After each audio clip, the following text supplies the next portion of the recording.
Hi, everybody. We're here, and this morning I did principals training. We do this once a month. So the principals from the 274 schools most of them are in the other room, and we did training on a variety of things, and also talked about the ratings that came out today. So we've been talking about the ratings since June, and in the latest iteration, my team, headed by Dr. Matney, took the raw data from TEA and then the methodology that TEA uses to calculate the ratings. We got some technical assistance from the state, and then our team put together the ratings. So we feel pretty confident about its accuracy. And as you know, our achievement has been declining, so we have 113 D and F campuses that are not specialty campuses like DAEP or online campus or early childhood centers. Of that number, many of them are already in the NES system, the new education school system.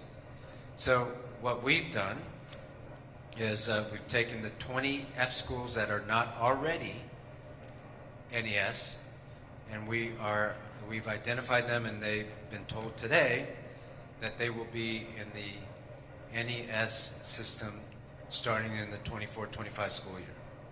That's 20 F schools and 6 D schools. 26 schools that are already not in already the NES school system. So that's 26 schools, and then we identified another 24 campuses that are D-rated campuses, Delta, D-rated campuses that are mid to high D, and they will have the opportunity to join the NES system where we provide a lot more supports. And let me just hold on that for just a moment and say the NES schools are designed to close achievement gaps and to differentiate instruction, prepare kids for the year 2035, mostly because of the additional supports that they receive. Those schools receive teacher apprentices, learning coaches, they have curriculum identified and prepared for them, they have copy clerks, they have higher salaries, they have the instructional model, we call LSAE model, that helps differentiate the instruction for kids.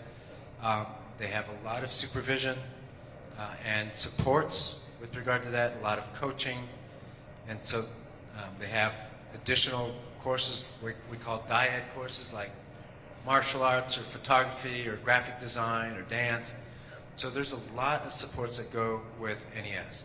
They also don't have the same budgetary restraints. We control the budget, so we provide for the staff that they need. So 26 schools, to summarize, will be NES schools next year, additional NES schools, and then out of the 24 D schools, they can opt in, but of that group, we'll only select up to 14. So up to 40 additional NES schools next year. There are 85 now, so that would bring the max to 125. To my left, we have Leela Walsh, our Chief of Communications. Just talked to principals this morning and who are in that category of opt-in, and some people are already are already planning to opt in, and so you have a couple principals on my left, so feel free to ask them questions too. But at this point, I will open it up for questions. You want to handle that? Yeah, I'm curious, are the new NES schools, will those be reconstituted like the original 28 were? Yeah, thanks for asking. So one of the sessions we had today was to answer that question. The answer to the question, the short answer, is no, there will not be reconstitution.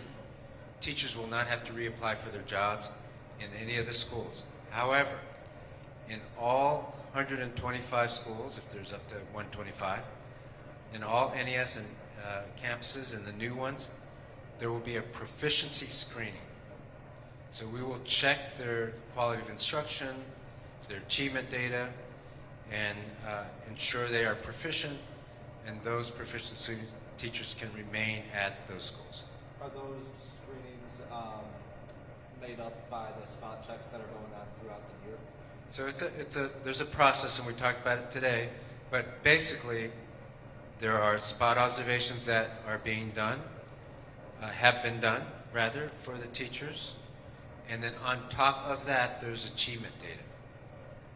And so a combination of those two, and also a domain 4, I know that's technical, but part of the T-test evaluation, one domain, is also going to be scored by the principal. And you're using the T-tests for this then? Just for domain 4, just for that part. HFT and others already questioning the methodology and how you came to the conclusion that these schools are D and F, given that the TEA already delayed releasing their ratings. Why should people feel confident that this was done accurately and with the kids' best interest in mind, which some say is not the case? For two reasons. One, we've been doing this a long time in the district. This is not the first time our folks have looked at the data and understand the methodology. It's a science, so it's not that easy, but they understand it. Also, we got technical assistance from TEA, so we feel really confident about it. That's number one. Number two is, it is a good thing to be in an NES. We are improving scores in NES, yes, it's only one data set, but those show that NES is doing well by our kids. So whether it's accurate or not, this is the best instructional methodology for kids who are behind, for kids who are underserved. So whether there is a rating or not, when we know that kids are not achieving at the proficiency level that they are, then the best thing to do is provide high-quality instruction, provide greater supports, provide on-the-job feedback, provide high-quality instruction materials, provide other things for kids to do and expand their experiences, which is all part of NES. That's the reason. I wanted to follow up on that question. Do you know what it is about the new methodology that might have caused, or which domains might have caused some schools to drop from A's all the way to F's, as we've seen? Yeah, I think there's a couple things, but I don't want to get too technical here. And TEA can explain it better than I can. It is clear, though, just to be transparent, the bar has raised a little bit on the STAR exam, and there's also some minor changes to how they calculate college, career, and military readiness score. So that's the case. The other thing to remember, though, the broader context is this. Our achievement has been declining. We don't need the STAR ratings to tell that. Children at Risk said the same thing yesterday, right? So it's not a secret that our achievement has been declining and that we have not recovered from COVID. So the fact that we have to do more and provide more supports makes a whole bunch of sense. Any other questions? Quick question. You talk about these communities, vulnerable kids, and that are the most affected in these schools. So what are the implications for the parents, for the teachers, and for the students to implement this program? Yeah, it doesn't look that much different for a parent, except that the schools are open at 6:30. But the implications are kids who attend the NES schools get more supports, get more experiences. Beyond the elective that they have this DIAD program. They get, higher quality instructional materials. They receive those. So we keep the expectations high. We talked about it today with the principals. They can expect raised expectations and us and the kids rising to that level of expectation. That's what happened in the NWA MAP assessments and in the NES schools this first semester. Expectations were raised, and you see that when teachers and kids have expectations raised, they rise to that level of expectation. You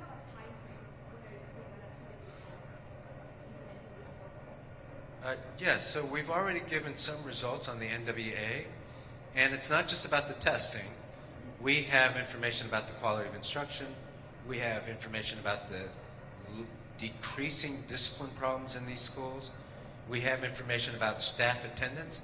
High absenteeism has been cut in half by 53% in the first semester. That's a good thing. We have information about how the teachers are doing on these spot observations, and we have data for the first time. Again, I'm going to say, I always say it, like, we have a long way to go. Nobody's saying that we're done. So at the end of the year, you're going to get even more data around the NES programs, and obviously when the STAR data comes out, you'll get that as well. But it's not just about STAR data. It's not just about these ratings. It's about the quality of instruction, and it's about the achievement of our kids. And we have with us 4 principals of schools that will be joining NES. If they'd like to share a few remarks, if you'll go to pass the microphone to step right up to the podium. So, Good morning. I'm Wendy Pineda, principal at Southmead Elementary. Good morning. My name is Joshua Dawson. I'm the principal at Wesley Elementary. Good morning. I am Carol Galindo, the proud principal of Fawnville Middle School. Good morning. I'm the principal at Northside High School, Victor Garcia. we'd be happy to take any questions that you have. Some may question, your complete candidness here, but do you have any reservations whatsoever about joining NES? I had skepticism, if I can just be honest. But when I saw the model, I've been to a couple of schools. I'd never done on-the-spot coaching before in my life. I'll just be honest. I've been administrator for about 5 years. I've always been in schools in the inner city, lower socioeconomic areas, and I've had to build on teachers' expertise, their best practices, so on and so forth. But I always waited till after. So when the on-the-spot coaching model came, and I was able to actually get in and get into classes and build culture with my teachers and actually coach them on the spot to say, let's do this, let's do that. And to see that turnaround like immediately, that's what really, really drove me to, okay, this model is starting to work. Now, on the flip side, yesterday I had about maybe 3 or 4 people out. I want high quality instruction in my classrooms every single day. Well, with my model not being NES, I didn't have any high quality teachers to take on that. I really admire the staffing model of having more bodies, high quality instructors on campus to fill in when that happens, because I just don't believe scholars should ever be without high quality instruction. So that's what's that's what's driven me to this model is what needs to happen. I want to see my scholars make it, and I want to see that they have a high quality instructor in their classrooms every single day, and I want to build that culture of excellence. Just to be clear, these are principals who are not in NES right now. They're considering being in NES. Is that correct? They are joining. They're joining. So they're not NES today. Right. Good. How do you feel about joining? Well, we are considered. We are excited. We're excited about the support that like my fellow colleague mentioned, about the support, the additional support that we're going to be receiving, as well as the resources, and then the structure and the systems for not only for our students, but for our parents and for teachers as well. So it's a win-win situation for everybody. Our parents who get to our campus at Southmead 7 a.m. We have a big amount of parents at 7 a.m. So the extended hours as well, it's going to help a lot of our families. And as well, with the resources that we're going to have and the systems that the NES model already brings to the district. So we're excited if we are chosen to be part of the NES model. Same question. Yeah, I'm not sure which one of you would be best to answer this. I was at an elementary school this morning that's going to be NES next year with a large immigrant and emerging bilingual population, and almost all of the parents that I spoke with didn't even know what the NES system was. So how do you plan on communicating, what next year is going to look like to families, who may not speak English or may not, be in the loop for whatever reason. Yes. Well, my benefit is that yo hablo español, entonces la comunicación para los papás van a hacer una explicación de qué es lo que trae el programa de NES. So part of my communication with my parents will be letting them know what the NES program brings into the campus. I'm currently in Farmville, and we're already running some of the practices from NES, which I've seen the benefit, especially with our data and our discipline as well. Our discipline infractions have decreased so much, and I've seen it. The children understand that when they come to Farmville, they're here to learn, and the teachers are always ready. And I'm excited to welcome parents in as well, and I'm ready to have those conversations with them. It may be a good question for the Northside principal, like the dynamic between like an elementary school in this program and say a middle and high school, where students may not be as easily persuaded to focus. So going back to your original question about reservations, and I'm glad the transparency my colleague had. I'll be honest, I did have reservations before this year. We're already doing the work that NES model entails. So I know the transition is going to be seamless, just moving forward. The good thing about the high schools is that we do have specialty programs. Northside specializes in culinary arts, AV, and we're going to continue to continue those programs while still implementing the curriculum. I'm really excited about the art of thinking curriculum because we need to prepare our students for critical thinking and problem-solving skills that they encounter in the real world once they hit the job market. Mr. Miles? Yeah, go ahead. Talk to us about a little bit about the input that you guys need from the parents, especially to build a new calendar for the students. I know there are options, and you guys need the input from the parents. Yeah, so we're looking at two pieces of input right now. One is the calendar, and you probably know that we presented 4 different versions to the DAC, the District Accountability Committee. And the DAC has been looking at that, and they tweaked it and changed it, a little bit, and then presented 2 versions, version A and version B, and we placed that on the website so that parents can give input. So right now, if you go on the website today, there's 2 versions of the calendar. We're waiting to get the input from that, and then I'm going to take that input, choose one version, tweak that version based on the input, and give it to the board to see if the board will pass it. It's, in the end of the day, it's a board decision, and they will either approve it or not approve it on February 8th. The second set that you just mentioned about parental input with regard to the NES campuses, especially the ones that have an opt-in, we want the principals to make sure they survey their parents, that they work with their SDMC, site shared decision-making committees, but especially their teachers. They got to talk to their teachers to see if the teachers want to be part of this NES structure. So that's the sort of input we'll be looking for.